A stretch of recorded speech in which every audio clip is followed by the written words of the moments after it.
नमस्ते दोस्तों, मेरा नाम है ऋतिक और आप देख रहे हैं क्यूरियोसिटी। आज हम बात करेंगे एक ऐसे टॉपिक पर जो हमारी डेली लाइफ में काफ़ी इंपॉर्टेंट रोल प्ले करता है। और वो है क्या? हाँ, स्लीप यानी नींद। आप सब जानते हैं कि नींद हमारे हेल्थ और प्रोडक्टिविटी के लिए कितनी ज़रूरी है, लेकिन आज हम देखेंगे कि ये हमारे ब्रेन और बॉडी के लिए कैसे काम करती है और कैसे हम अपनी स्लीप को ऑप्टिमाइज़ कर सकते हैं। तो चलिए शुरू करते हैं बिना किसी देरी के। ये कहानी है एक न्यूरो साइंटिस्ट रिया की, जो नींद के साइंस को समझने में खूबसूरती से लगी हुई थी। रिया एक दिन अपने लैब में काम कर रही थी, जो उसने अपनी लाइफ में एक सवाल सोचा, नींद हमारे बॉडी और ब्रेन पर कैसे काम करती है और हम इसे अपनी प्रोडक्टिविटी और वेलबींग के लिए कैसे इम्प्रूव कर सकते हैं।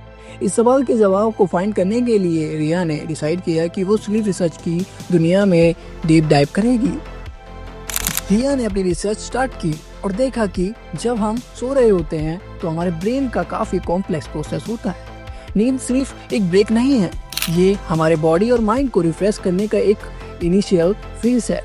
रिया को ये समझ में आया कि नींद को दो मेजर स्टेजेस में डिवाइड किया जा सकता है, और वो है रैपिड आई मूवमेंट यानी रिम स्लीप और non REM sleep. Non REM sleep को और भी 3 स्टेजेस में डिवाइड किया जा सकता है, और जो हमारे बॉडी और ब्रेन के लिए अलग अलग बेनिफिट्स प्रोवाइड करते हैं। नॉन रिम स्लीप का पहले स्टेज में हमारा बॉडी रिलैक्स होता है और हम इजीली सो जाते हैं। इस स्टेज में हमारा बॉडी रिपेयर और ग्रोथ प्रोसेसेस को स्टार्ट करता है। दूसरे स्टेज में हमारे ब्रेन एक्टिविटी स्लो हो जाती है, लेकिन हम अभी भी इजीली वेकअप हो सकते हैं। ये स्टेज मेमोरी कंसोलिडेशन के लिए काफ़ी इम्पोर्टेंट है। और फिर आता है थर्ड स्टेज, डीप स्लीप। ये स्टेज सबसे ज़्यादा इम्पोर्टेंट है, जब हमारी बॉडी अपने टिश्यूज़ को रिपेयर करने या एनर्जी को रिस्टोर करने और इम्यून सिस्टम को स्ट्रॉन्ग बनाने का काम करती है। अब बात करते हैं रिम स्लीप के बारे में। ये वो स्टेज है जहां हमारे ड्रीम्स होते हैं, पर ये सिर्फ एंटरटेनमेंट नहीं है।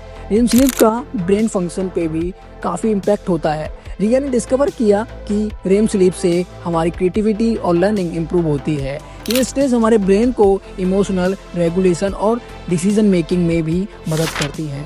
अगर आप नींद में रेम स्टेज को मिस करते हैं तो आपका ब्रेन प्रॉपर रेस्ट नहीं पा पाता और आप दिन भर थका हुआ महसूस करते हैं।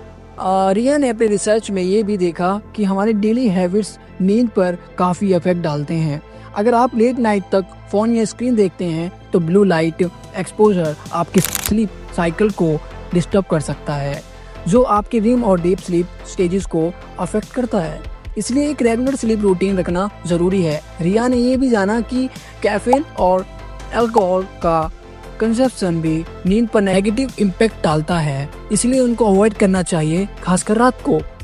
रिया की रिसर्च ने ये क्लियर कर दिया कि नींद सिर्फ एक लग्जरी नहीं, बल्कि हमारी ओवरऑल हेल्थ और वेलबींग का इंटीग्रल पार्ट है। अगर आप अपनी स्लीप को ऑप्टिमाइज करना चाहते हैं तो आपको अपने लाइफस्टाइल में कुछ इम्पोर्टेंट चेंजेस करने होंगे। Regular sleep schedule, screen time का कम करना और हेल्दी लाइफस्टाइल को अपनाना आपकी स्लीप क्वालिटी को इम्प्रूव कर सकता है। तो दोस्तों, ये थी रिया की कहानी, जो हमें ये समझाती है कि नींद हमारे लिए कितना इम्पोर्टेंट है। अगर आप अपनी प्रोडक्टिविटी को इम्प्रूव करना चाहते हैं तो आपको अपने स्लीप को प्रायोरिटाइज करना होगा। अगर आपको ये वीडियो अच्छा लगा हो तो प्लीज़ लाइक, शेयर और सब्सक्राइब ज़रूर करें। और अगर आपको कोई और साइंटिफिक टॉपिक पर वीडियो चाहिए तो उन्हें कमेंट में ज़रूर बताइए। Stay rested, stay productive.